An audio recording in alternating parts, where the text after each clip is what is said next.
And so this morning I have a message, and it's a strange title, because you ain't heard a title like this before, I'm sure. Struggles. And maybe you will relate to it. Struggles. Anybody have struggles here?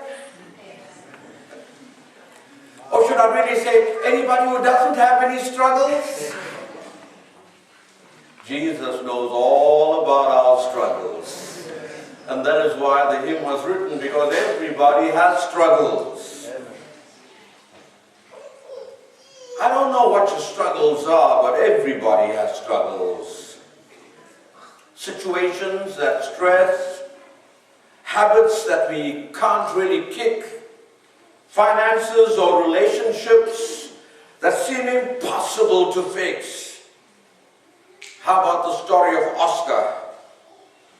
It will definitely differ with yours and mine in great detail, but his struggles are not unusual.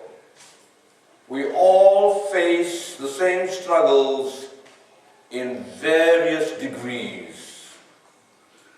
We all face struggles day and night.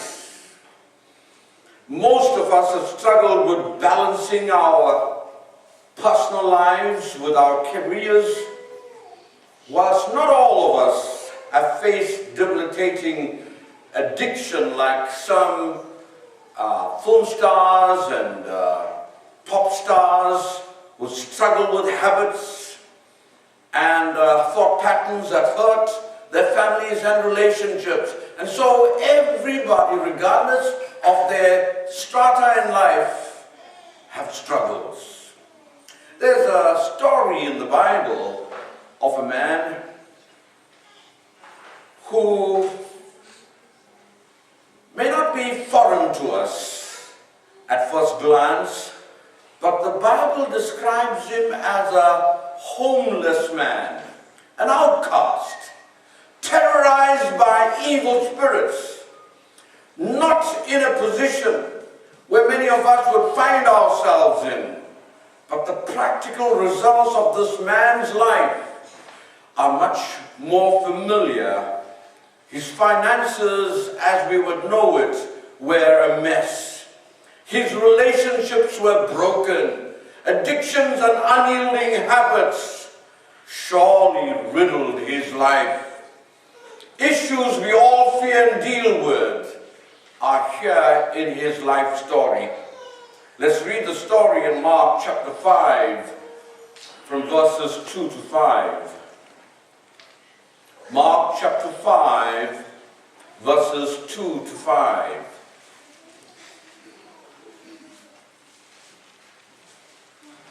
We've looked at the story from different angles in the past, and we look at it from the angle of struggles this morning.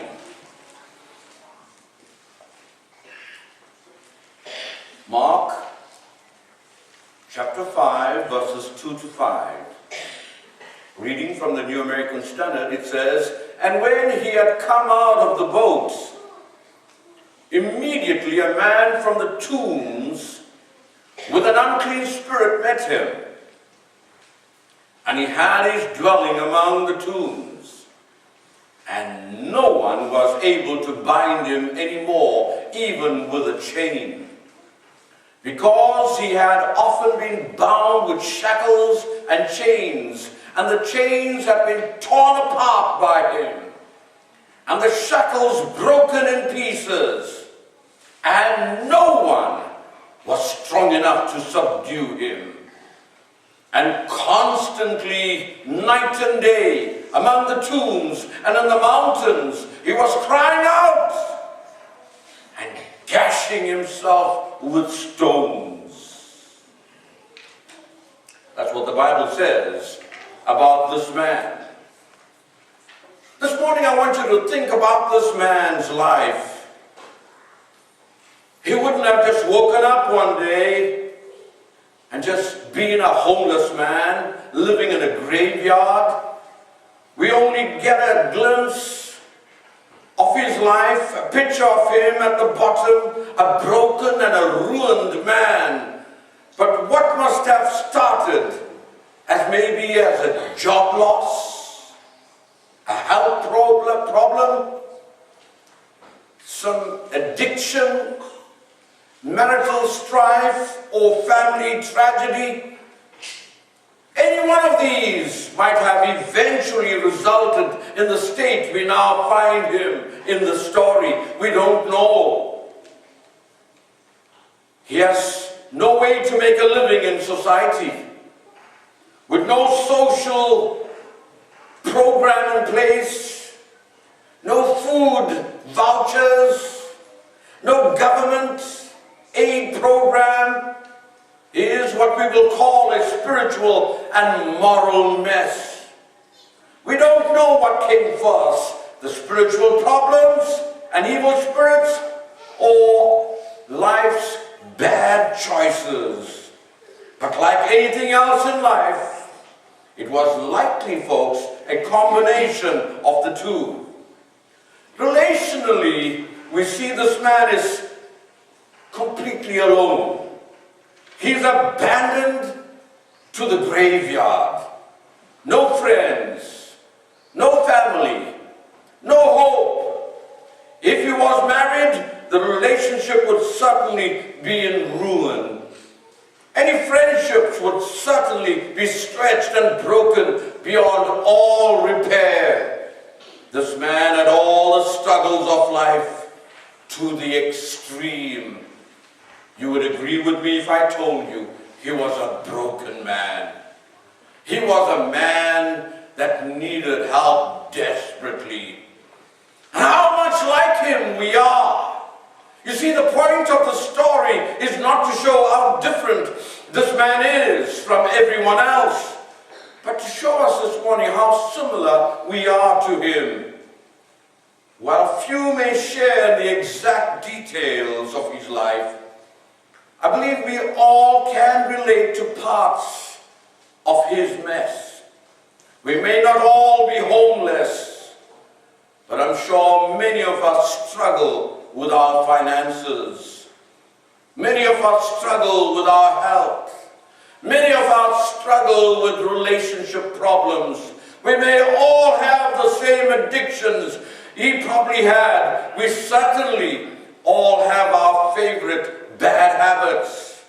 While not everyone will have the same level of relationship discord that surely riddled his life, we all have relationships that need healing. This man struggled, I believe, with it all. And because of that, we can relate to him, at least in part, this morning. We can all spare some thought for his pain and learn, I feel so sure, from his story. I believe in many ways we are so much like this man. The Bible tells us that the large herd of pigs were feeding on the nearby hill. And so the demons begged Jesus.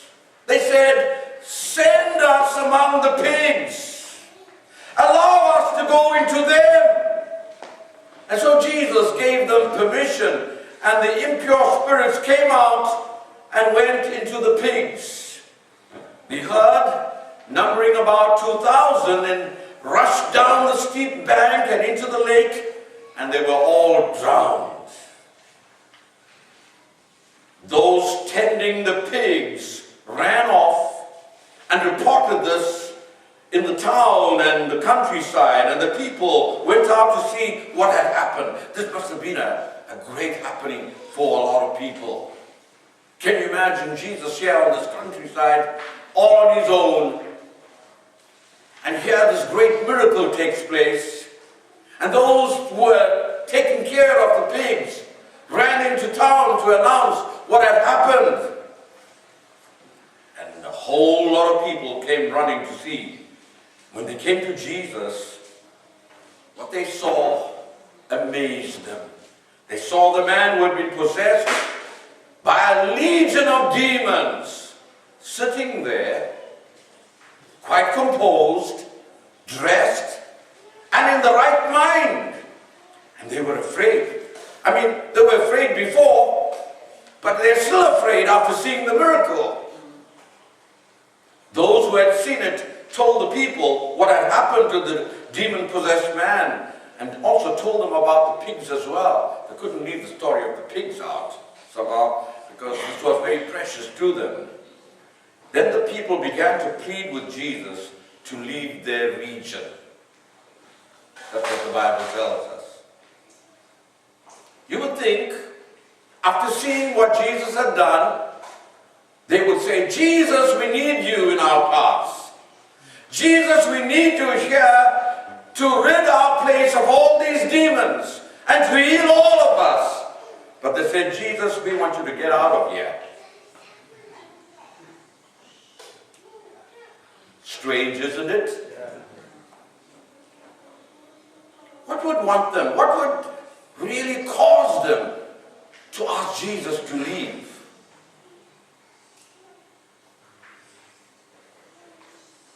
I believe because, firstly, 2,000 pigs were lost. And that was a great asset for any farmer. And he had lost it. And the people that were tending to it had jobs. And now they don't have a job. That's serious enough for them to ask Jesus to leave. I want us to look at the spiritual dimension of struggles right now. Jesus did what no one else could do. He healed this crazy and demon-possessed man. But the struggles that this man had ahead of him would still be very many. And a lot of people, when they come to Jesus, don't realize that. They feel when they come, everything is resolved, everything is fine, no more struggles. But they don't realize that the struggles ahead of us would be still very many. It's never over. He would still have old friends and old temptations waiting for him. He would still have bitter and hurt family members who wouldn't really forget easily all his past mistakes, all the wrongs that he had done. When he goes back to them, they're not going to say, oh, we've got him back home. They're going to say, you know, you smashed our windows. You broke this. You stole all that we had in our home for your drugs. And now you're coming back. It's not going to be an easy return. People have a very good memory about your faults and failings, and they never forget.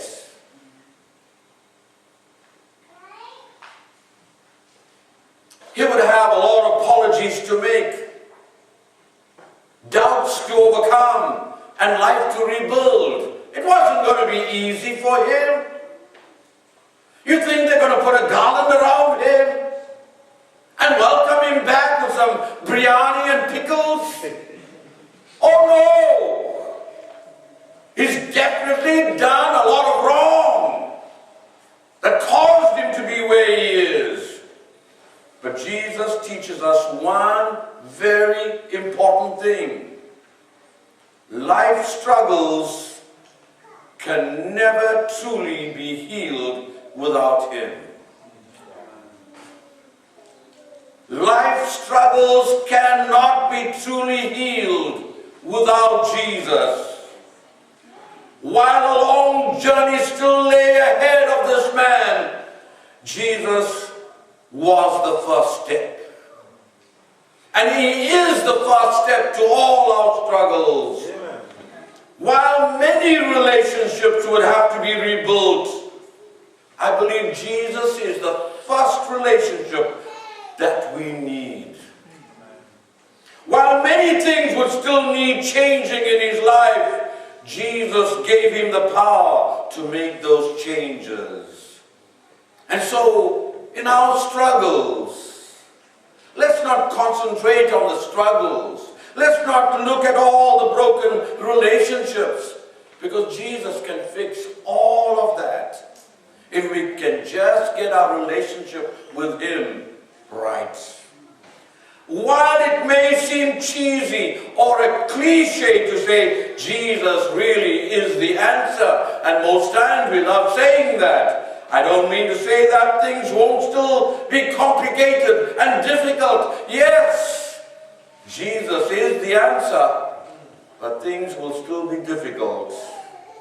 That life struggles won't still seem overwhelming, but Jesus is the only one that can make those struggles possible.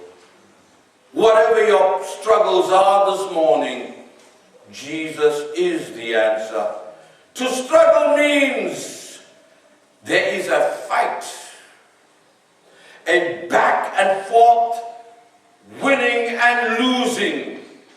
Without Jesus, we don't have struggles. We just have defeat. Utter and hopeless defeat. But with Jesus, we have the power to struggle through every problem. Jesus gives us the power to fight. Jesus is the power that makes life's struggles possible, and eventually victory in eternity sure. We have the power to struggle against all odds because we have Jesus.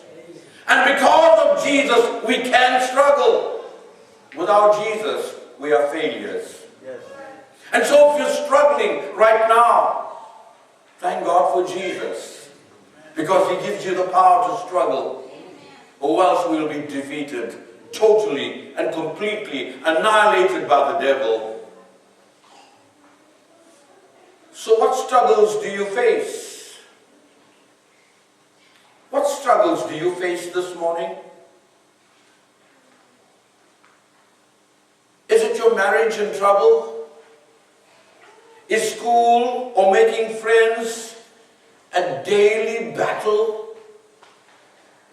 Do you have past mistakes or experiences that still haunts you? Do you have a secret that gnaws at your soul? Is it a habit or addiction that seems unbeatable? Whatever that struggle is today, whatever your issue, making Jesus first is the only path towards healing.